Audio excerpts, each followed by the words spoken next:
Q9 న్యూస్కు స్వాగతం.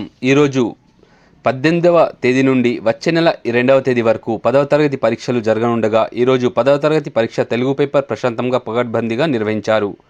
మండలంలోని 4 సెంటర్లలో సిరికొండలో 2 సెంటర్లు, మోడల్ స్కూల్లో 217 మంది విద్యార్థులకు అందరూ హాజరయ్యారని సెంటర్ ఇన్ఛార్జ్ లాల్ సింగ్ తెలిపారు. జిల్లా పరిషత్ హైస్కూల్లో 108 మంది విద్యార్థులకు అందరూ హాజరయ్యారని సెంటర్ ఇన్ఛార్జ్ రాములు తెలిపారు. పెద్దవాల్గోట్లో 91 మంది విద్యార్థులకు అందరూ హాజరయ్యారని ఇన్ఛార్జ్ సతీష్ తెలిపారు.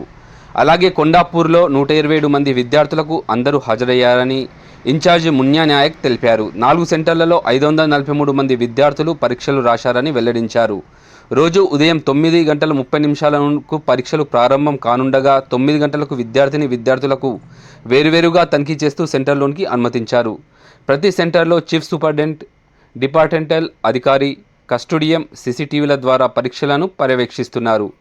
పరీక్ష కేంద్రాల వద్ద 144 సెక్షన్ అమల్లో ఉంటుంది. పరీక్షలు జరిగే సమయంలో వాటికి సమీపంలోని జిరాక్స్ కేంద్రాలను మూసివేశారు.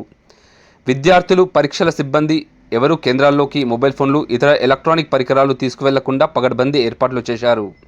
విద్యార్థులు hall ticket, pad, pen, pencil, scale, sharpener, eraser, geometry పరికరాలు మాత్రమే తీసుకుని వెళ్లే విధంగా తనిఖీలు చేశారు. పరీక్ష ముగిసే వరకు విద్యార్థులు, సిబ్బంది బయటకు వెళ్లకుండా తగు జాగ్రత్తలు తీసుకున్నారు. విద్యార్థులకు నీటి సౌకర్యం మరియు విద్యుత్ సౌకర్యం అన్ని సౌకర్యాలు కల్పిస్తున్నామని అన్నారు.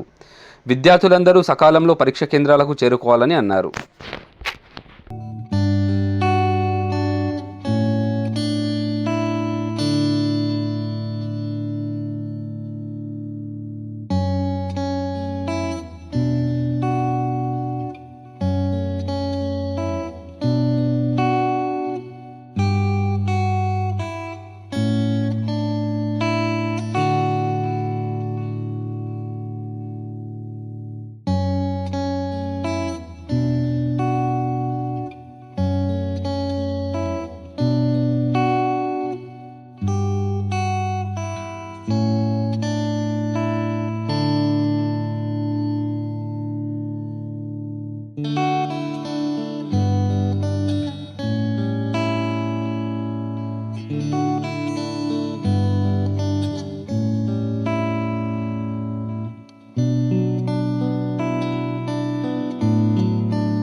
ఎప్పటికప్పుడు వార్తలను వీక్షించేందుకు Q9 న్యూస్ ని సబ్స్క్రైబ్ చేసుకోండి. లైక్ చేయండి, షేర్ చేయండి. విలువైన సమాచారాన్ని ముందుగా మీరే తెలుసుకునేందుకు బెల్ బటన్ ని క్లిక్ చేయండి.